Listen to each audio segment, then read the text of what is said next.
أعوذ بالله من الشيطان الرجيم بسم الله الرحمن الرحيم ربنا وابعث فيهم رسولا منهم يتلو عليهم آياتك ويعلمهم الكتاب والحكمة ويزكيهم إنك أنت العزيز الحكيم.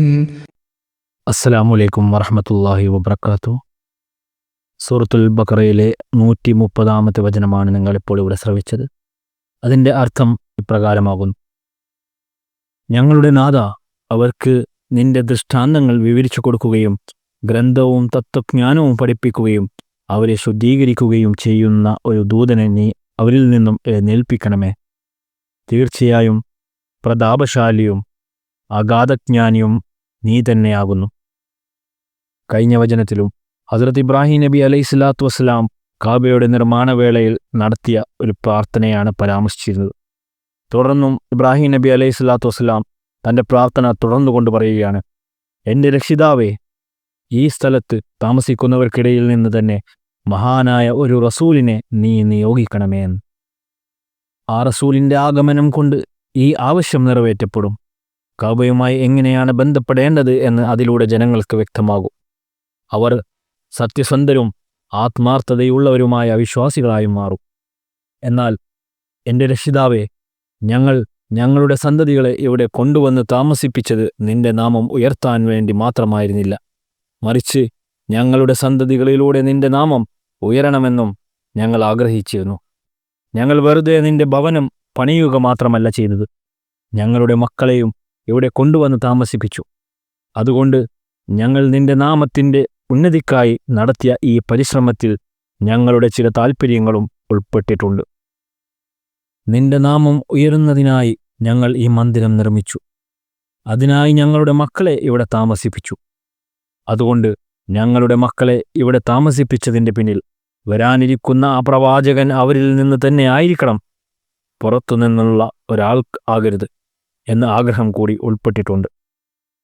തുടർന്ന് പറയുകയാണ്: യത്ലു അലൈഹിം ആയാതിക, അവൻ നിന്റെ അടയാളങ്ങൾ ജനങ്ങൾക്ക് ഓതിക്കേൽപ്പിക്കട്ടെ.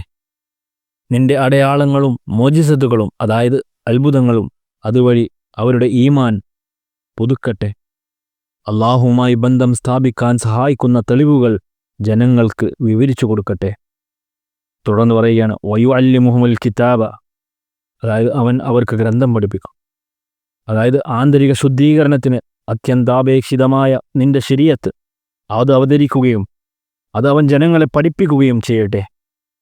അത് മനുഷ്യനെ ഒരു സമ്പൂർണ്ണ മാതൃകയാക്കി മാറ്റുന്നതാണ്. അതോടൊപ്പം തന്നെ വൽ ഹിക്മത എന്നും പറഞ്ഞിട്ടുണ്ട്. അതായത് അവൻ യുക്തി അതല്ലെങ്കിൽ തത്വജ്ഞാനവും പഠിപ്പിക്കുമെന്ന്.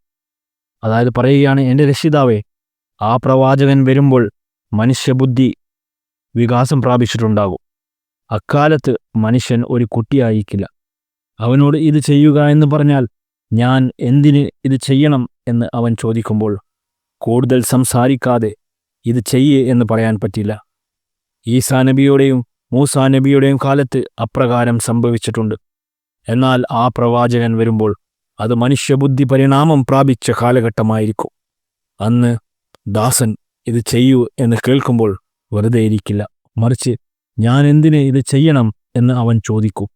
അതുകൊണ്ട് അല്ലാഹുവേ, മൂസയെപ്പോലെ ശരീഅത്ത് മാത്രം നൽകുന്നവനോ, നോഹിനെപ്പോലെ ഏടുകൾ മാത്രം നൽകുന്നവനോ, ദാവൂദിനെപ്പോലെ കൽപ്പനകൾ മാത്രം നൽകുന്നവനോ ആകരുത് ആ പ്രവാചകൻ. മറിച്ച് ആ നിയമങ്ങൾക്കൊപ്പം അവയുടെ കാരണങ്ങളും ആ കൽപ്പനകളുടെ പിന്നിലെ യുക്തിയും അവൻ വിശദീകരിച്ചു കൊടുക്കട്ടെ. അങ്ങനെ അവരുടെ ശരീരങ്ങൾ മാത്രമല്ല നിന്റെ കൽപ്പനകൾക്ക് വിധേയപ്പെടുന്നത്, മറിച്ച് അവരുടെ ഹൃദയവും ബുദ്ധിയും നിന്റെ കൽപ്പനകൾക്ക് കീഴ്പ്പെടണം. പറയപ്പെട്ട കാര്യങ്ങൾ കേവലം കൽപ്പനകളല്ല, മറിച്ച് തത്വചിന്തയുടെയും ബുദ്ധിയുടെയും ആവശ്യകതയുടെയും ഗുണങ്ങളുടെയും അടിസ്ഥാനത്തിലാണ് എന്ന് അവർ മനസ്സിലാക്കട്ടെ. തുടർന്നും പറയുന്നു: വയുസക്കീഹിം, അതായത് അവൻ അവരെ ശുദ്ധീകരിക്കും. അവൻ ബുദ്ധിയെ മാത്രമല്ല ശുദ്ധീകരിക്കുന്നത്, മറിച്ച് ഹിക്മത്ത് പഠിപ്പിച്ചു കൊടുക്കുന്നതിലൂടെ അവൻ അവരുടെ ഹൃദയങ്ങളെ ദൈവപ്രേമം കൊണ്ട് നിറയ്ക്കട്ടെ. അവർ തങ്ങളെ തന്നെ അള്ളാഹുവിൽ ലയിപ്പിക്കുന്നതുവരെ അത് തുടരട്ടെ. അവരിൽ ദൈവികമായ ഗുണങ്ങൾ ഉണ്ടാകട്ടെ. അവർ വെറും മനുഷ്യരായിട്ടല്ല, മറിച്ച് ദൈവത്തിൻ്റെ ഗുണങ്ങൾ പ്രതിഫലിപ്പിക്കുന്ന കണ്ണാടികളായി ലോകത്തിന് മുമ്പിൽ കാണപ്പെടട്ടെ. ഒരു സമുദായത്തിൻ്റെ പുരോഗതിക്ക് ആവശ്യമായ എല്ലാ വഴികളും അവൻ അവർക്ക് കാണിച്ചു കൊടുക്കട്ടെ. ആ ദുആയുടെ അവസാനത്തിൽ പറയുകയാണ്, ഇന്നക അൻതൽ അസീസുൽ ഹക്കീം എന്ന്. അതായത് തീർച്ചയായും പ്രതാപശാലിയും അഗാധജ്ഞാനിയും നീ തന്നെയാകുന്നു. പറയുകയാണ്, എൻ്റെ രക്ഷിതാവേ, ഞങ്ങൾ ഈ ചോദിച്ച കാര്യം ബാഹ്യമായി നോക്കുമ്പോൾ അസാധ്യമായി തോന്നാം. ലോകമുണ്ടായ കാലം മുതൽ ഇതുവരെ ഇങ്ങനെയൊന്നും സംഭവിച്ചിട്ടില്ല. എങ്കിലും നിനക്കതിനുള്ള ശക്തിയുണ്ടെന്ന് ഞങ്ങൾക്ക് നന്നായി അറിയാം. നീ അസീസ്, അതായത് പ്രതാപവാനായ ദൈവമാണ്. നീ സർവ്വതിനും മുകളിൽ വിജയിക്കുന്ന ദൈവമാണ്. നിന്റെ മനോഹാരിത എന്നത് നീ ഒരു കാര്യം ചെയ്യുമെന്ന് പറഞ്ഞാൽ അത് തീർച്ചയായും സംഭവിക്കും എന്നതാണ്. ദൈവീകതയുടെ ലക്ഷണം തന്നെ അതാണ്. മുമ്പ് ഇപ്രകാരം സംഭവിച്ചിട്ടില്ലെങ്കിലും നിനക്കതിന് കഴിയുമെന്ന് ഞങ്ങൾക്കറിയാം. നീ അസീസ് ആയതുകൊണ്ടാണ് ഞങ്ങൾ ഇത്തരമൊരു റസൂലിനെ ചോദിക്കുന്നത്. ഹസ്രത്ത് ഖലീഫത്തുൽ മസീഹ് സാനി റളിയല്ലാഹു തആല അൻഹു പറയുന്നു, ഇതിൽ ഒരു ആക്ഷേപം വരാമായിരുന്നു. മുമ്പ് ദൈവം ഇങ്ങനെയൊരു റസൂലിനെ അയച്ചില്ലെങ്കിൽ പിന്നെ ഇപ്പോൾ എന്തിനയക്കണം? മുമ്പ് ഇങ്ങനെയൊരു റസൂൽ വരുന്നത് ആവശ്യമായിരുന്നുവെങ്കിൽ അദ്ദേഹത്തെ അയക്കാതിരുന്നതിലൂടെ മനുഷ്യവർഗത്തോട് അനീതി കാണിച്ചില്ലേ? ഈ സംശയത്തെ അൽ ഹക്കീം എന്ന് വിളിച്ച് പ്രാർത്ഥിക്കുന്നതിലൂടെ ഇബ്രാഹിം നബി അലൈഹി സ്വലാത്തു വസ്സലാം പരിഹരിച്ചു. അദ്ദേഹം പറഞ്ഞു, മുമ്പ് ഇങ്ങനെയൊരു റസൂൽ വരാൻ കഴിയില്ലായിരുന്നു എന്ന് ഞങ്ങൾക്കറിയാം. മുഹമ്മദീയ അധ്യാപനങ്ങളെ ഉൾക്കൊള്ളാൻ അന്ന് മനുഷ്യർ പക്വത പ്രാപിച്ചിരുന്നില്ല.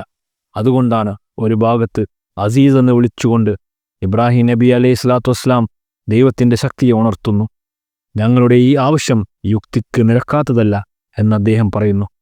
ഒപ്പം ഹക്കീം എന്ന് വിളിച്ചുകൊണ്ട്, മുമ്പ് നീ ഇങ്ങനെയൊരു റസൂലിനെ അയക്കാതിരുന്നത് നിന്റെ പിശുക്കുകൊണ്ടല്ല, മറിച്ച് മുമ്പ് അത്തരമൊരു പ്രവാചകൻ വരുന്നത് ഉചിതമല്ലായിരുന്നു എന്ന് ഞങ്ങൾക്കറിയാം എന്നും അദ്ദേഹം പറഞ്ഞു.